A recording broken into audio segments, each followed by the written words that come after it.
Okay, so by now you must have sort of a basic understanding of this, what we're actually looking at here. We are looking at a calendar showing all our reservations, right? So you see the rooms and all the dates. You can go all the way back in time or in the forward in time, and there it will show you all the reservations that we have had and that we will have.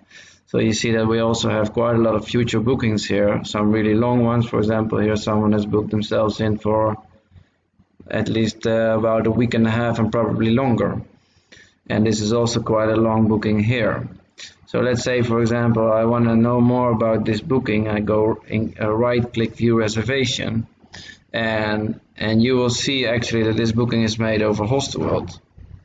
And there's things inside here like the price per night and extras, so maybe when they will take a beer or a yoga class that will be added to the bill, but that's all things that you're not going to be doing, so you don't really need to understand very much about what's going on here.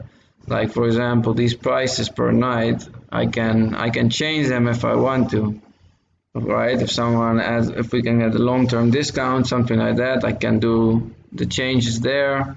But this is for the receptionist to do, because that's really complicated for a volunteer, right? So just try to be aware of the fact that what it says here about pricing and all that. If someone asks you, oh, how much is my bill, that you have to tell them, if you can please ask that to the receptionist, because this is stuff that gets a little bit complicated. So don't try to help people like do checkouts or stuff like that, because you have to leave it to the reception if that's okay.